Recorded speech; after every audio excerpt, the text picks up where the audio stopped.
I mean, that interview is high camp because we all really were trying to be there for each other. Right, yeah. Like you were like, I had great intentions. Cynthia wanted to give you a good answer. Yeah. Ariana wanted to be supportive. We were all there. Ariana just grabbed her finger, which is...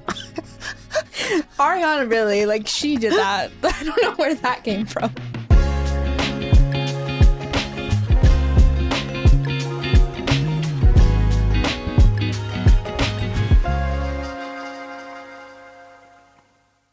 Hi, I'm Caitlynn McDaniel. Welcome back to the Pride podcast. I'm so excited for this week's episode because we are going to be holding space as we do.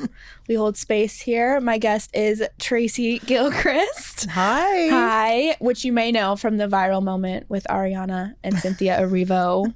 Yes. Yeah, I mean, we have to enter that. But also, you've been doing so much for queer media for decades, and you're currently with Equal Pride doing amazing stuff. So thank you for all that you do. Oh, well, thank you. I mean, we are in queer media together. We're all we are all in queer media. It really is like such a bond, though. Like I have talked to people that are also in queer media, and you know, it sounds like such a joke to be like, oh, we're in queer media, but it's really so true that we have to stay bonded, especially now, because there's a lot against us. Yeah, and I think it's important that we are telling our stories and ensuring that they're covered holistically, as opposed to, you know, say the coverage that the New York Times did for a year leading up to this election, where they were trying to both sides trans issues, and the science doesn't bear out. So, because of that coverage, it was just named in the Scrimeti case on gender affirming care. So it really matters. So, you know, that is to not get too serious too soon, but to say thank you as well for all that you're doing. Thank you. Yeah. No, I know. I mean, I love doing it and love having these conversations. I'm sure you do too, but it can be rough sometimes. Yeah, it's really hard to cover your community. I've covered things from, you know, marriage equality to Pulse to many elections, some really joyful and some like just gut punches. And, you know, I've been in newsrooms where people have broken down and have cried, and, you know, but at the end of the day, get up and get the job done. But it is really emotional to try to work through what feel like what are direct attacks on the LGBTQ plus community. So yeah, I feel you on that one. Yeah. Yeah. And you've been in queer media for a while. What can you say about how it has looked in the past and how it looks today?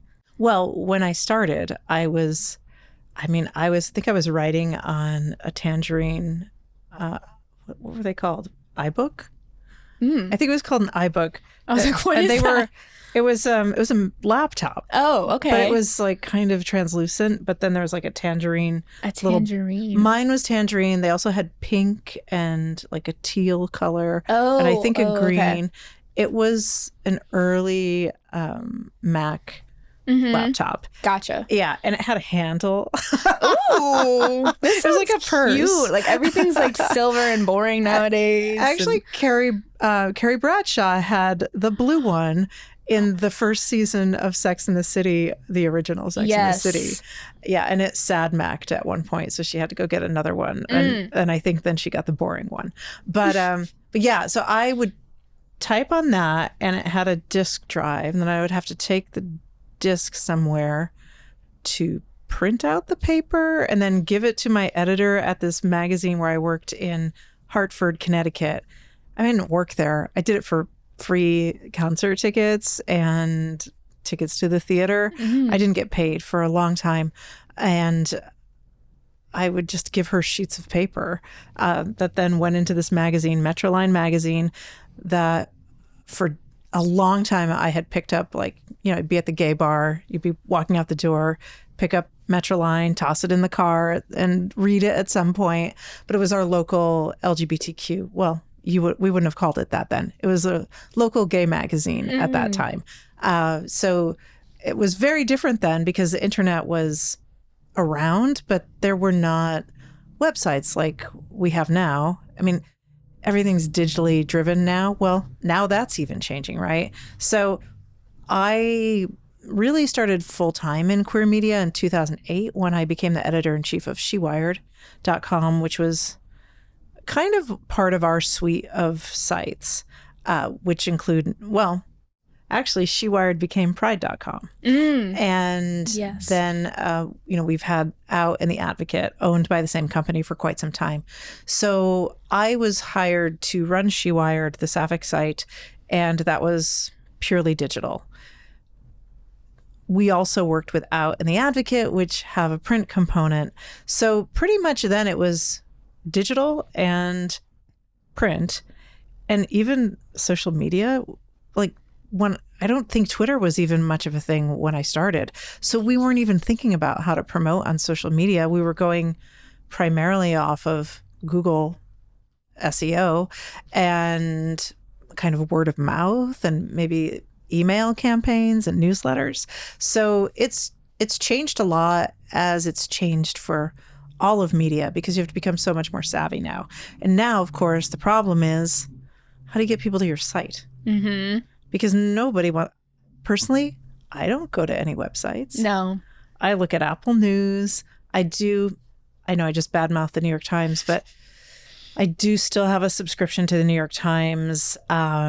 I grew up in Connecticut, and it was, that arts and entertainment section in the Sunday paper was like very queer media to me, right? I would pick it up and read all about Broadway and theater, which at a very young age was important to me. So to me, I think that was kind of early queer media, was that entertainment, that big, thick arts and entertainment section on Sunday. So I still go to the New York Times, although I have at times really thought that I should not anymore. So the changes are, also about identity.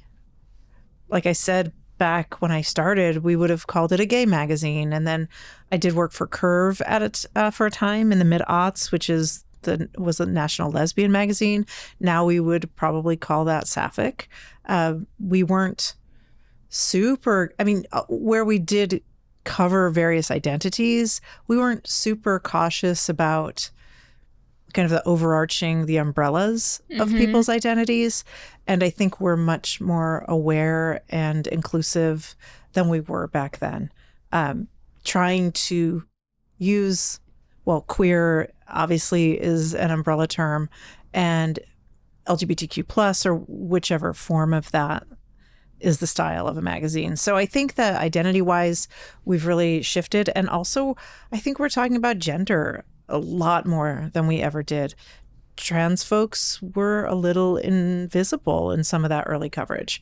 So I think that shifted, probably around, I think I started to see a shift, at least where I worked with this editor, Lucas Grindley, who made a concerted effort to put trans issues first and foremost for The Advocate. It was probably around 2011, 2012.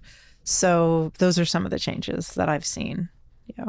And you said you started with SheWired, like that was kind of the beginning? I started with Metroline magazine for queer media. Right. Then I went to In Newsweekly out of Boston, which was regional. And then these were freelance. Freelanced for Curve for quite some time.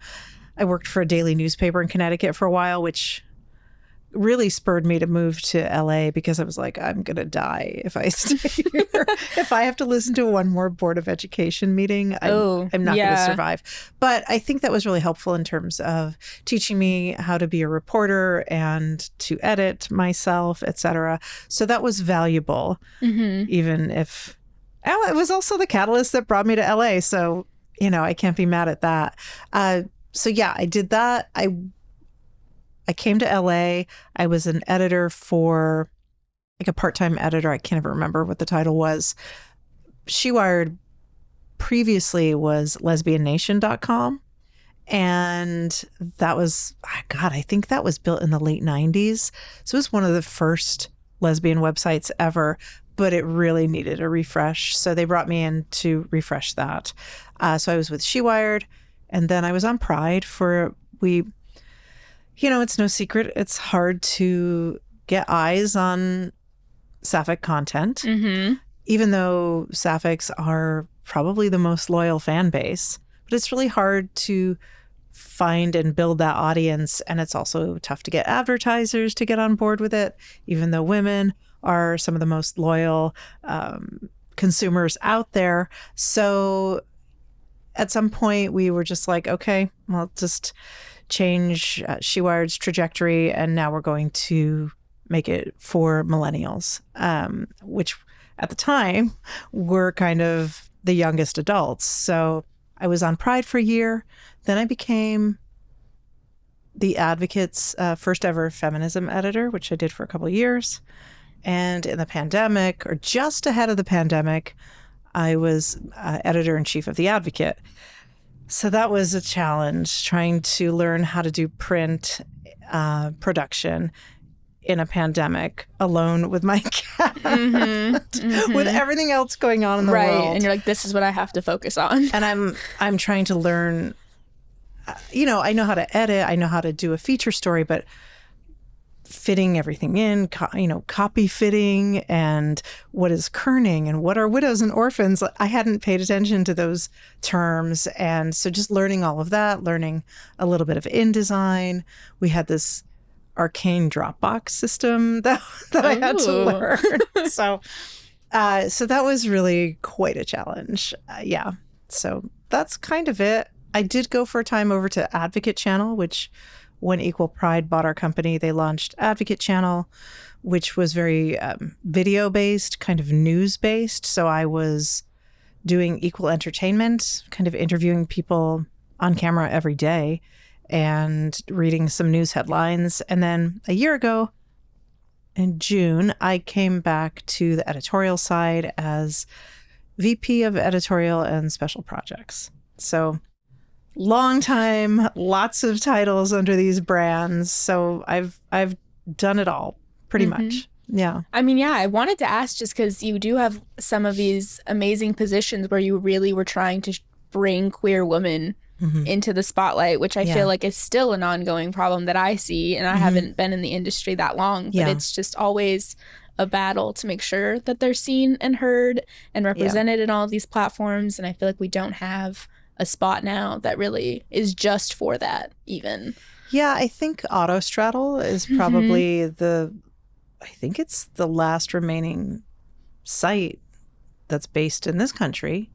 I know that Diva Magazine is still doing its thing in England, but I feels like the sapphics have moved to TikTok and Instagram accounts like Got Him Such a Dyke and Sapphic Sandwich. And I mean, there's some really great influencers, some very, very funny, smart sapphic comedians who are building huge audiences on TikTok and Instagram. But yeah, in terms of getting news to sapphics, it's really a challenge. And it's always something, I keep pushing it.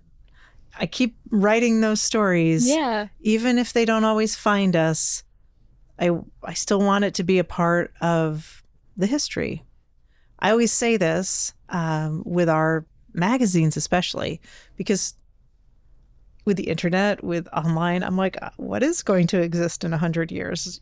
I've already seen, like, I worked on SheWired for 8 years. When that got moved over to Pride, a lot of that content was lost. It was just lost. So that felt really hard personally, but also all that history. And so I love that we still make a print magazine. We have Out and Advocate. They are called a flip book now. It's one book and you get Out and then you turn it over, flip it around, and there's the Advocate. So that is kind of a new model. But I always tell our writers, when you're writing a story, when you're considering the story you're telling, not to put too much pressure, but I think it's really special. And it makes me feel like I'm doing something really worthwhile. But I always think about in 100 years, somebody opens the it's called the One Institute, but it used to be the One Archives, right? This LGBTQ plus archive housed at USC right here in LA. Somebody opens that vault and you're on the record. You're part of queer history. Your writing, your storytelling is a part of that queer history. And I think that's really beautiful. So it inspires me to always do my best, even when I'm tired, even when I want to take shortcuts. That notion of being a part of the queer record is so important to me that I try to always go the extra step. So I love that our magazines are a physical copy that can be discovered and, I don't know, maybe be in museums in the future. I mean, that is what's lost now with nothing being printed or being like really tangible. Yeah, fully there all the time. Because with social media, it all feels so fleeting all the time. Yeah. But, I love that idea that it's going to live there and be there for other people to see. Yeah. Yeah, it's inspiring to me. One of my colleagues, Daniel Reynolds, he runs, Daniel. He's the editor-in-chief of Out. And we've worked together, I think since 2013 now.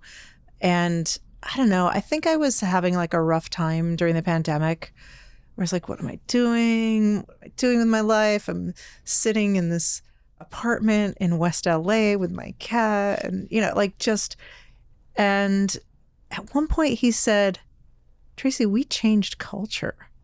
People have come out to us. And, that really impacted the way that I was thinking at the time, because I was just like, ugh, what should I be doing with my life? Yeah. Yeah. I mean, I wanted to ask if there was throughout your career a time where you really felt like, I'm making a difference in this moment, whether it was someone you were talking to or a story you did. And after it happened, you were like, no, this means something. Yeah. I mean, gosh, I've written so many stories. Sometimes I feel as though I'm writing stories in a vacuum. For instance, very few people realize that part of the reason that viral moment happened was because I had already interviewed Cynthia Erivo for an hour over Zoom and written a 2,500 word cover story on her for the Out 100. She was our Out 100 Icon of the Year. And so when I walked into the room with her and Ariana, it was already kind of warm. We exchanged a few words, and from doing junkets that goes a long way if you have a little rapport walking into the room. Yeah, they can be scary too. Yeah, it can be scary. Yeah. So, but I walked into that room and she said, "Oh, it's so good to see you again." And I said, we just had this moment, and I hadn't met Ariana before, but she complimented my pink and green, but she saw that Cynthia and I had already kind of formed something. Yeah. So even if we didn't fully understand one another, we were all kind of operating from different places in that moment, I do feel like there was a sense of caring for one another, which I think shines through. So anyway, that is to say that a lot of people don't know that I wrote this big story on Cynthia, which I spent so much time and care on, but it's all part of, the process. So I sometimes get people coming up to me and saying, oh, I'm really a fan of your writing. Or I actually was at a spin class the other day where I forgot this woman, I now know her from riding bikes and AIDS Life Cycle, but I first met her because she met a friend of mine and they were talking about this Brandi Carlile story, which she really loved. And it happened to be a cover story I wrote about Brandi Carlile. So it's lovely to hear that from people. In the past, I have occasionally gotten folks thanking me for my work and amplifying queer storytellers, queer artists. But obviously, the most impactful inspirational moments have come since I went viral. Yeah. But yeah. So, because sometimes it did feel like, is anybody reading this? I'm screaming into the void. No one's paying attention. And then all of a sudden, everyone's paying attention. You're like, great. Thank you. I've been here. Yes. I've been doing this for a while. Right. One of the things that came out of it, though, was there were a lot of folks who said, you deserve this moment. You've been doing this work for so long. Congratulations. Some came and said, I've been I've been a fan of your work for a long time. I'm glad this happened for you. So people were speaking up a little bit and kind of validating the work that I had been doing for a long time. So that was really nice. Yeah. Yeah. It's good to hear. You're like, you should have said that earlier, but thank you for saying it now. I mean, where have you been? I would like to say that I don't need validation. We all do. But it is nice to know that it's reaching people. Mm-hmm. I don't need huge compliments. I just want to know, because with traffic as a measure, sometimes the stupidest thing is going to get loads of traffic. Of course. Loads of approbation. It's like, oh my God, you got so much traffic. And it's like, okay, that story took 25 minutes to post or to write and post. Whereas this other thing. Yeah, this feature I did took 3 weeks of researching and you know, picking the quotes and thinking about it. Like, it's just all of that. And so the internet is a really weird measure of success, right? Like, I could post, I don't know, 12 shirtless pictures of Jonathan Bailey, and that's going to do better than my 2,500 word feature story on Cynthia Erivo. That's the way the internet works, which, you know, whatever, right? We all love Jonathan, but also, we're here talking about, you know, queer women being thrown to the side. And it's like, well, here it is. No, I mean, Jonathan, you know, at least he is a queer man, but like, he's wonderful. Dylan Efron, you know, got a lot of traffic. And I'm like, great. He's a straight guy who took his shirt off and arched his... Okay, cool. We have to play the games sometimes, but also sometimes the games are weird. They are weird. But I mean, look, I think if people are finding their sexuality through an attraction to Dylan Efron, well, then that's useful, I suppose. But, you know, it's just not balanced. It's like, I know I don't have to tell you. No. And I was like, nothing against Dylan. Keep going off. He's lovely. He came to the GLAAD Awards. He's supporting the community. True. Yeah, seems great. But you're just like, we're just trying to spotlight all people. Yes. Especially in the community. Yes. Right. And you talked about your viral moment. And I know we've talked about it before, but I really just want to ask, like, what was going through your mind when all of that was happening? Like, initially? Well, as I said, I had interviewed Cynthia. I went in there. I had 4 minutes with them. It's always crazy. Right. When they first told me you have 4 minutes, I was like, what am I going to do? But then sometimes now it feels long. So it really is a weird sense of time. It depends, because sometimes, well, you know, that when you get a junket, you get who you get, right? And you'll be like, well, I really want this person. Well, can you also interview this person who's not queer, doesn't, you know, maybe an actor who it's their breakout role, that, or it's like an actor who's not known for even being semi-political. Like, if I go into a room with someone like I just interviewed Charlize Theron, she's political, she's played queer roles, she speaks out. So I'm not worried about whether or not she's going to answer a question about, you know, queer identity or gender or whatever. But I have had some where they just don't bite. So, and that feels like a very long time.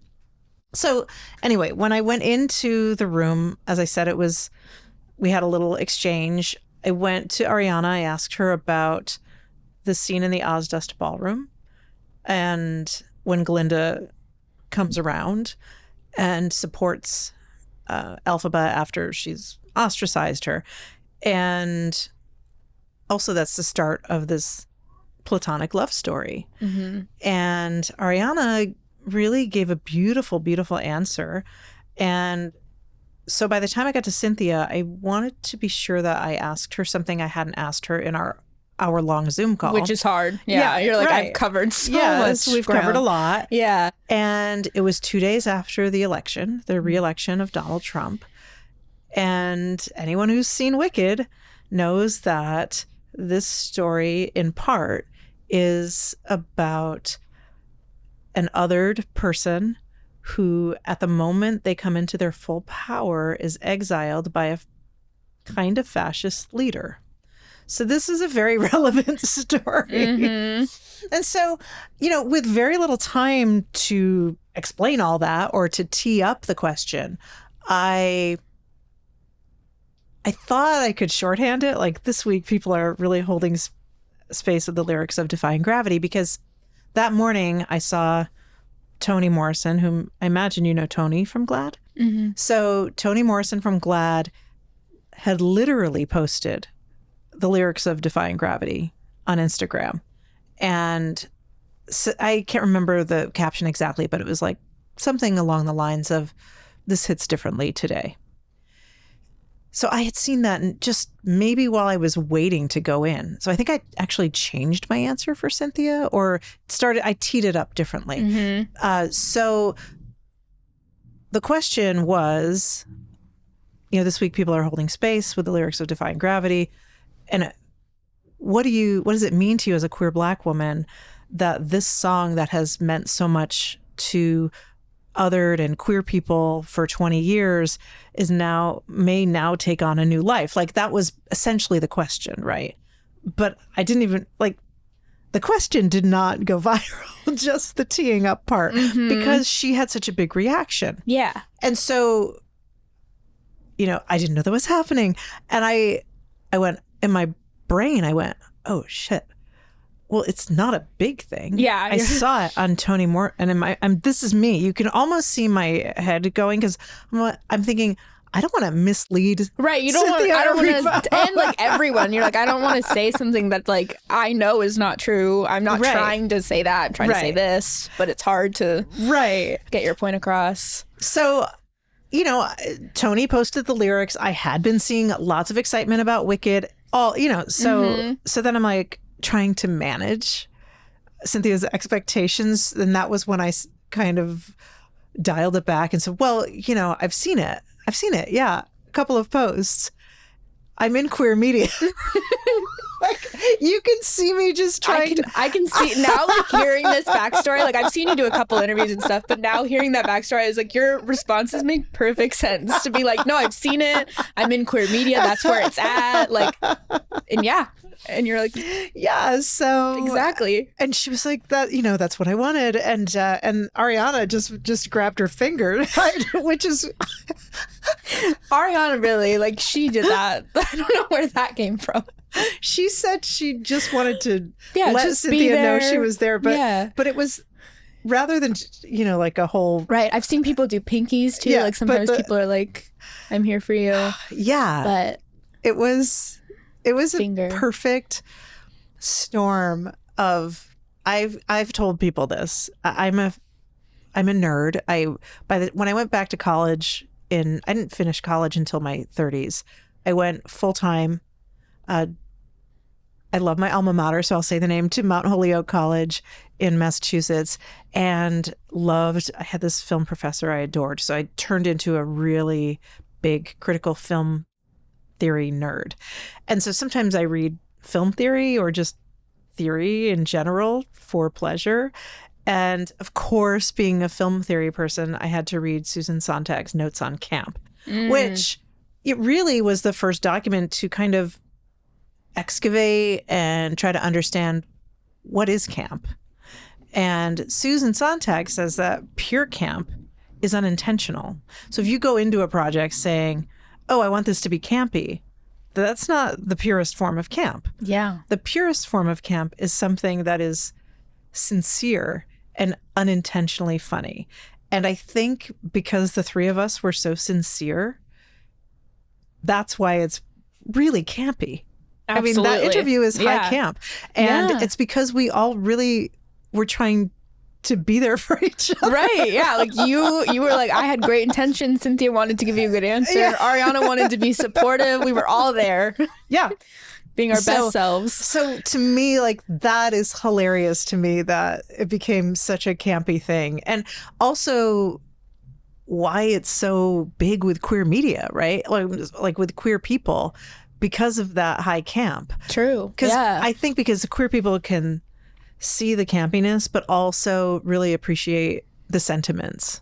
So I think that's why it landed. And, for all the people who were kind of assholes about it, or I don't know what they mean, or they're all crazy, or they're all out of touch, or it's not for them. I've been saying that since the beginning. It's not for you. You can keep scrolling. It's fine. It's been an interesting thing because I am a sensitive person. I am a little probably vain. I want to look a certain way, those sorts of things. And I didn't care. I did not care about the haters. Not at all. So that's good. It really felt good. Yeah, it's hard when you are put into the spotlight like that. When you didn't intend to be. Obviously, you knew you'd be on camera. You knew the interviews would come out, but didn't know everyone was going to see it and have something to say. I had no idea. And what helped me overcome any self-doubt I might have had is the queer community and allies. People who enjoyed it. People who got joy from it. People who, I was at a conference in January and a lot of young queer people there.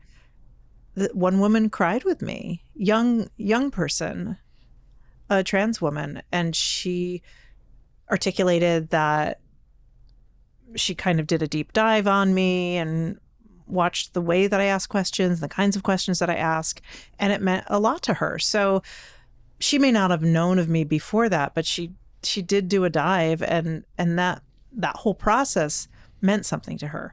So, that has been one of the biggest gifts of my life, is people sharing their stories about it, or, having a laugh. Sometimes, I'll walk into a party or a bar, and now people are getting a little shy about it. Oh, really? Yeah. In the beginning, it was just like, yeah, no, because it was so prevalent that it was like, obviously she'll love it if I go hold space. Yeah. So now people will chat with me for a while and then maybe shyly ask for a picture or hold the finger or something. And it's just a big laugh. I was about to say, do you get tired of holding the finger? I wouldn't. I feel like it's so fun. This is so fun for me. Yeah. I've been doing this for so long. And, as Daniel had said about other things, like, it's become a part of the culture. It's, even Cynthia said that in an interview, I think it was with The Complex recently, where she said that it's become like a shorthand for something. So it's morphed into something else. And I really love that. Yeah, I'm not tired of it. I don't think I'll ever get tired of it. It's not my Titanic. Because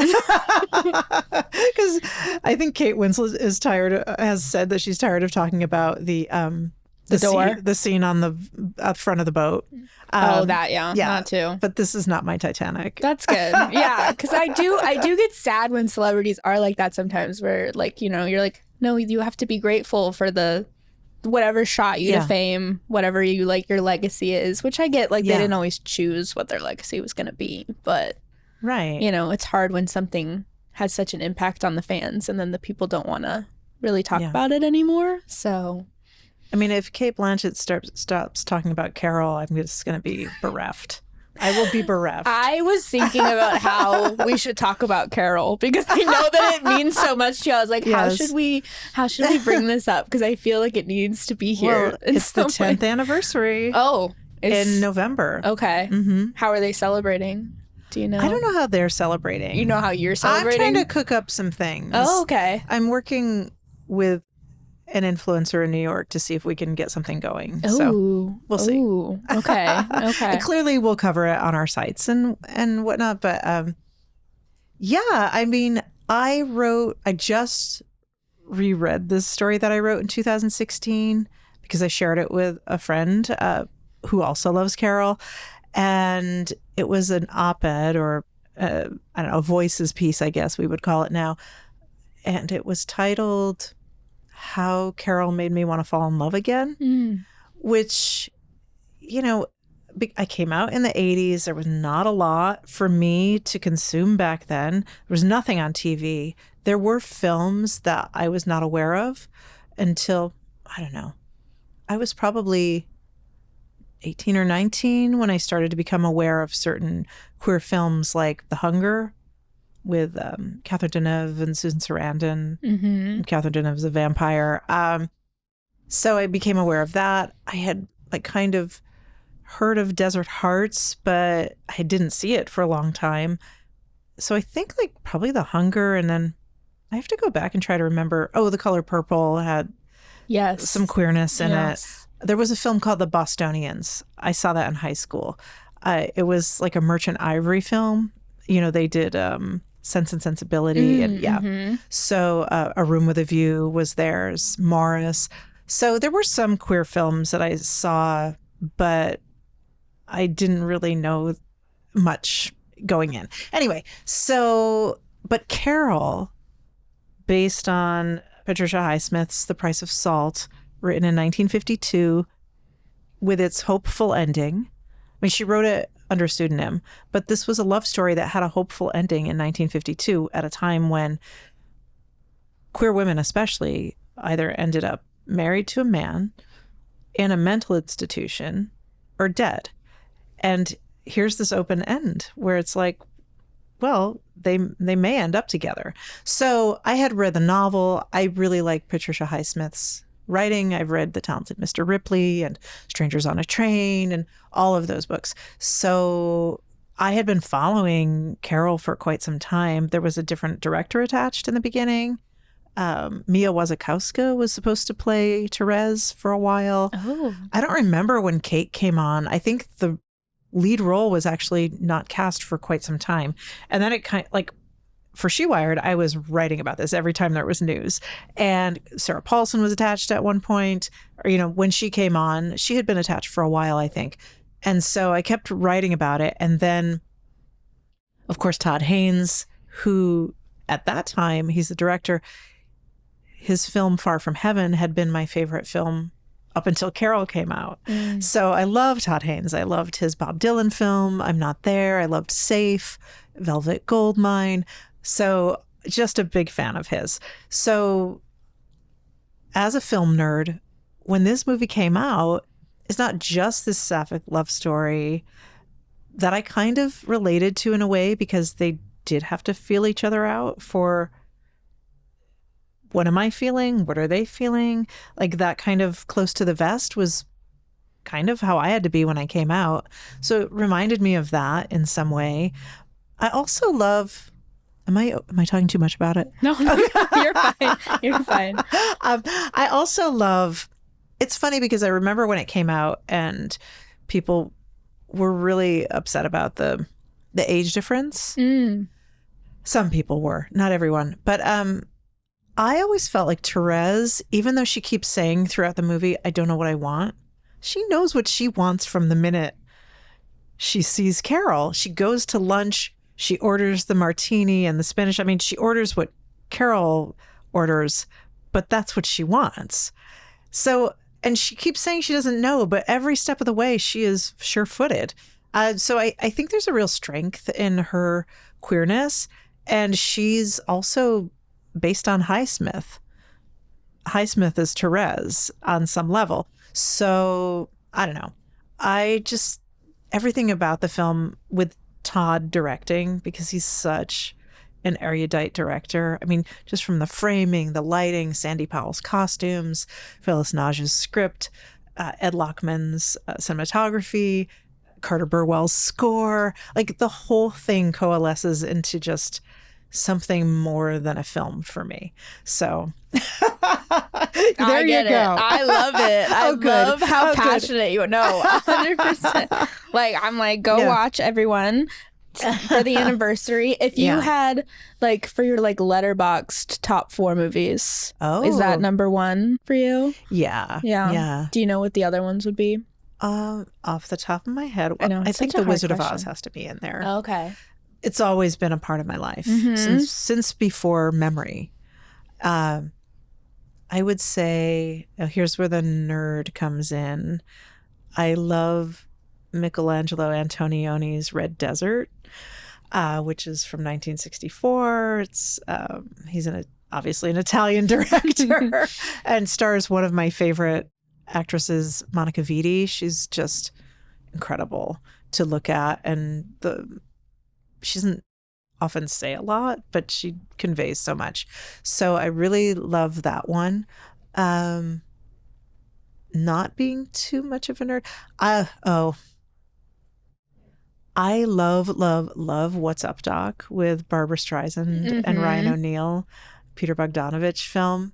That movie, I watched it a couple summers ago. It makes me cry with laughter. It's so the screwball comedy of it, and Barbara Streisand is, I think, one of the best comedians of all time. I wish she had done more comedy. She's great. Yeah. So I think that's 4. Yeah. It may change at whenever people times. do those, I'm always like, that would be so hard. I don't even, I don't want to know what I would say, because I'm like a guilty, like, chronically overwatcher of like the same content kind of person sometimes. Yeah, but so am I. Yeah. I have watched so I'm not always highbrow. I have watched Pretty Little Liars original 3 times through. Love Pretty Little Liars. I'm such a huge fan. So good. I did not love the ending, but I know. It's fine. Yeah. You know, the rest makes up for it. How could they keep that going for so long? Well, I was about to say, the amount of twists they had was crazy. I don't think they thought it was going to go on for as long as it did. Yeah. I think they just kept getting picked up. True. So I rewatched that. I've seen the L Word, I don't know, 3 or 4 times all the way through. I, in the pandemic, watched Dairy Girls, Girls 5 Eva, and What We Do in the Shadows probably 3 times through, just because I love those comedies. And right now, I am rewatching The Bold Type. The what? The Bold Type. Oh, okay. Do you know it? No, I haven't watched that one. It was on Freeform. Oh, okay. It's about 3 friends working at a fashion magazine that's kind of like Cosmo. One of them is in the fashion department, one of them is a writer, and one of them runs a social media campaign. That one is queer, and there's this really beautiful sapphic relationship, and it introduced I think it's TV's first lesbian Muslim character. Oh, yeah. Okay. So, and I love it. I love shows about women's friendship, and especially if there's, something queer in it at some point. So yeah, I also love projects that have like journalist women, obviously. Like I've always seen people when they talk about, like you watch all of the rom-coms and it was always like a journalist. And I'm like, I love when I see those. They're just so fun. I don't know, like Sex in the City. Yeah, like Sex in the City. Yeah, like sure. I was like, it's just such a fun time. Did it make me be a journalist? Yes, but they're so good. Yeah. There was one a few years back. It only got 1 season on Prime. It was called Good Girls Revolt. Oh, I didn't see that one. It was kind of, there was a Nora Ephron character in it. It was good. Yeah, it's a period piece. It takes place in the 60s. But yeah. No, I love it. Right, like it's hard. You should watch The Bold Type. I will. See, it's so hard because I'm telling, with my like rewatching, and then you're always, of course, like told you have to watch things for work. Yes. But so, what are you rewatching?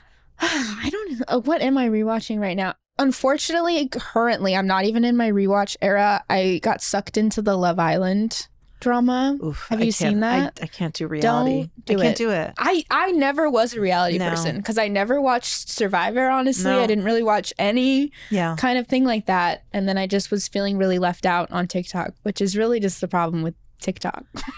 Right. And everyone's talking about something and I have to know. That's why I watched The Traitors. Yeah. I did watch that. Yeah. I used to like Project Runway, Top Chef, and I liked The Voice. Yeah. But then when it became more about the backstory and creating a drama than the competition, I stopped watching. Yeah. I used to watch like American Idol, So You Think You Can Dance with my family. Like those were always great in the golden days. But yeah, I haven't been a big reality TV It's so person. Formulaic and produced. That's the thing with reality. It's overly produced. Yeah. So. I did watch The Ultimatum, Queer Love, season 1 and season 2. Don't tell David Don't on Netflix. Tell anyone. It's interesting. I mean, for sure. Like yeah, like it's fun to watch at times, but then I also think about the people that are on it and their like reality of what's going to happen to them when they get off, which is scary. Well, and then a friend of mine wrote a really great piece. Her name is Marcy Bianco, and she wrote a piece about how the queer ultimatum is really an ultimatum for heteronormativity. Mm-hmm. And it's a very smart piece. And true. Yeah. It's very true, centering marriage and often stereotypes of gender within relationships. Right. And just the idea that life is marriage and family and nothing else kind of thing. Yeah. Yeah. Which is the opposite of being really queer. I mean, queer is different than gay. I have to read that because honestly, sounds she's great. really, she's so smart. Yeah. Yeah. Okay. Well, just to kind of round us out, going forward in queer media, what are you really hoping to see? What am I hoping to see? I'm hoping to see queer audiences support us. And, not just my company, but whatever that looks like, go to our websites. Make sure you're, giving us some traffic, right? Or follow us on social. We have a reader program for The Advocate and where people can help support our queer journalism, which is something, The Guardian has been doing that for quite some time. So we're trying to go directly to queer audiences to help us so that we can give them the kind of stories that they want to see. So we're interacting with our audiences more. I really want queer people to support us. Yeah. Yeah. I've been talking a lot about Pride this year and just how I felt that it felt very different and it felt kind of isolating, where I feel like we weren't like gathering as much as we were. And it was kind of I just feel like it wasn't as supportive as we've been, which I don't know what's causing that, but we all just have to be here for each other. Yeah. I mean, especially now, I think there's probably a tendency to want to isolate because things are so hard. That's probably when we should lean into each other more. I didn't go to any Pride festivals this year. I was on my way to New York for LA Pride, and then I was back here in LA for New York Pride. But we did have, our company had our Pride of Broadway party. So we had this big, beautiful party with our Pride cover stars, the divas with Megan Hilty and Lea Salonga, Malia Joy Moon, and Adina and Kristen couldn't make it to the party, but they were on the cover. And Cynthia Nixon, who was our Advocate cover star for Pride, was there. So it was a really big, beautiful party. That felt like a great celebration to me. And then I just kept meeting up with friends in New York at Don't Tell Mama and, kind of around queer spaces, like a piano bar where people were singing show tunes. So I felt very prideful and loved by community in that moment. So that felt really good. Yeah. So it's just like the little things. You don't need like the big celebration. I didn't do the big thing. Yeah. I will say I love a small town pride. I'm a little not great at the big ones because if there's not a bathroom available. True. I have a very tiny bladder and I'm like, I need a restroom handy. I don't want to be miserable all day trying to find a bathroom. Sure. I went to WeHo Pride and it was hot. I was tired. There was porta potties. So sometimes you're like, oh, what am I doing? Exactly. So, but a small town pride, love it. I haven't been to too many prides and I'll have to check out a small town pride. I went to, it was Sonoma County. Oh, okay. And it was in downtown Santa Rosa. This was 2 years ago. I loved that one. It was just a lot of families. Yeah, very intimate. Yeah, it was really, really sweet and not super corporate. And although, that's becoming a problem for all Pride now. But it wasn't super corporate based. It was really very community based, which I think was the draw for me. Yeah, absolutely. Yeah. Is there anything else you want to share before we close out? I think I would love to just urge people, as you've said, to draw on community and to, if you are in a place of relative privilege, like I consider myself that I am. I have a job. I, have been out for a long time. I have people who support me.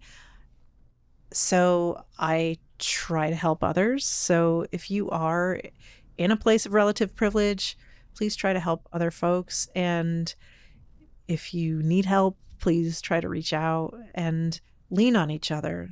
This is just 7 months in, not even 6 months into this administration. And it's a hard, dark time. But also find joy when you can, have the laughter, because that's going to recharge and help us keep fighting, because we're going to keep fighting. Yeah, for sure. Absolutely. Yeah. Okay. To close us, not to bring it all the way back to Wicked again, but on Pride, I like to come out as something on the show. And so this week I was trying to think of what I wanted that to be. And I was reflecting, and I wanted to come out as someone who was very changed by Ariana Grande singing The Wizard and I for NBC, like that live show she did.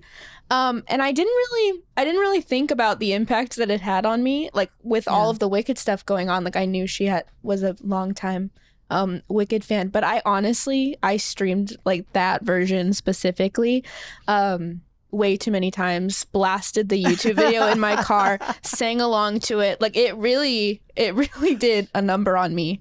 And again, I'm like, I didn't even think of how deep it went until I was thinking about it later. And I was like, no, I sang that in the shower, like that version, like 20 times. I love that. I know. I was like, and I was like, not to say that Cynthia's version is not good, but like, for some reason that Ariana one really stuck with me. It landed with you at the time. I know. I was holding space for it, and I didn't even know it, but like the lyrics were really hitting me that day. Yeah. Or that month that I was obsessed. What year was this? I don't remember when she did it. It was just a few years ago for the anniversary. And they did like a Wicked performance, and she sang that song for like a live audience thing. She was wearing all green. I remember it vividly. And I'm like, I'll have to look up what date it was. But I heard that performance and I was like, wow, she really changed history. I love it. Well, thank you for sharing that with me. Yes. Well, it can be anything that if you want to come out. I love that. Well, I will do a sort of Wicked related one as well. I already came out as a lover of basically like young adult or teen television with my Pretty Little Liars admission. Yes. I love to go down rabbit holes on YouTube of voice teachers critiquing performances. Oh my gosh, I've seen those. I've seen actually one for that Ariana Grande performance. Yeah, I do a lot. Like I tend to go into like, oh, do they have any Kelly Clarksons? Because I always love when people freak out about Kelly Clarkson's voice. And she is really good. The range of styles, incredible.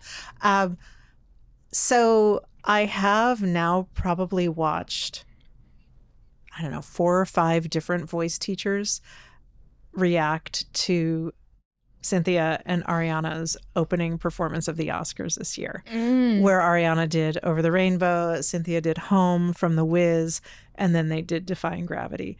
I was lucky enough to be in the room when they performed it. The room where it happened, yeah. Yes. Good musical theater reference. I love Hamilton. But yeah, so I will come out as someone who is addicted to watching voice teachers lose their shit over Cynthia and Ariana's opening number at the Oscars. Yeah. I mean, and as they should. Yeah. As they should. But you took vocal classes too, right? Yeah, I was studying voice. Why not? I was an actor when I was young, and I did theater in high school. I traveled with a theater company on a rock and roll bus in my early 20s for a time. And I love to sing. I was always the best singer at Girl Scout camp, where we were just sitting around a fire and I was singing folk songs. But I love to sing. I think I have a pretty good instrument, but I don't trust my ear really well. So I'm super shy about singing in public, although few old fashions and you can get me on a karaoke mic. I love a karaoke. We'll have to do that. Yeah. So I did take vocal lessons for a while and I may start up again. I put it on pause for a bit, but it's good. I actually did a vocal warm up on my way here so that my voice would be warm while we spoke. I remember I had a college professor that taught me to do vocal warm-ups when I was doing the radio over there. Yeah. Still do them all the time because they're really good, especially I get like energy in your voice. Right. They teach you that, but then sometimes I just feel like I'm channeling Sharpay Evans from High School Musical. I don't know if you know that little cut where she's like I feel like that's me in the car. But I mean, that's what you have to do. But I'm like, I'm just having my little Sharpay moment. I did my lip trills on the way over. Exactly, yeah. Like, it does really help, though. Yeah, it's good. It's good. It works. And I was able, and even like, you know, as I'm getting older, I was even able to work on my upper range. So that's good. I'll probably go back to it. Right now, I am taking ukulele lessons. So watch out. She always has a new skill. Every time I see you, you're like, this week I'm doing ballet. And I'm like, oh, I was taking tap. Yeah. Oh, okay. I was taking tap, except my tap school closed. So I have to find another one. Oh. Yeah. So now I'm taking ukulele lessons, which watch out if I come to a party. I need a party. Annoy everyone with a ukulele song. It would not be annoying. I would love that. What song are we learning? Oh, okay. Probably songs that most people don't know. You have to kind of be folk Americana to know. So I'm working on a couple different ones. Well, I can do Leaving on a Jet Plane, which is an old folk song. Okay. John Denver wrote that one. And that's like a basic 3-chord down, down, up, up, down. It's pretty easy. So I can do that. I'm working on 2 others. One is called Angel from Montgomery. It was written by John Prine and famously recorded by Bonnie Raitt. And I love that song. It's beautiful. And then I'm also working on one called I Wish It Would Rain by one of my favorite singer-songwriters who's not very well known, and her name is Nancy Griffith. So, yeah. You'll need to learn a Wicked song so you can go to the premiere and play it for Cynthia. Right. Yes. I feel like that's not a bad idea. I really think that it would be good. If you could like play her riff on the ukulele, that would be good. That would maybe possible. Yeah, why not? Also sort of, so my ukulele teacher also does YouTube. Her name is, her YouTube site, I'm going to give her a shout out, is Ukulele Wine Time. Okay. And she became my teacher because I loved her style so much that I reached out and asked if she would become my teacher. So we do Zoom. She's in Hudson, New York. But she was teaching Brandi Carlile's You and Me on the Rock and also the High Women Crowded Table. So those are a little more contemporary, still Americana. But anyway, so that's how I found my ukulele teacher. I love that. I'll have to look. I don't know if I'll do ukulele, but I need to just find a new skill. I really love it. Yeah, it's taking a while, like, to do it right, because she's teaching me how to do my clock hand on my strumming hand, and I just want to get in there and sing. I know. I'm impatient when I'm learning things, but to do it correctly, it is a process. But I'm getting there. Yeah. So watch out. I'm ready. I'm telling you. There's going to be karaoke, ukuleleing in our future. Tap dancing. Yeah, why not? I'd love to tap. I was just talking to the Zombies cast the other week, and they do tap in that, and they said the phrase "tap in the trap." Oh, I don't know. No clue what that means. I was wondering if I'm going to Google it. No, I don't know. A tap term. I don't know. I don't know. It was funny though. So, but apparently it's not well known. Tap lingo. Yeah, I mean, who knows? Listen, I'm not an expert. I'm not Sutton Foster. Yet. Yet. Has anyone asked you to do the our Cynthia riff when they ask you to hold space? Oh, so I am on Cameo. Oh, so you do it over there? One person asked me to do it, and I did. Yeah. I also have been, because it's a lot of gay guys, so I've been asked to like, could you tell someone that you're holding space for their juicy?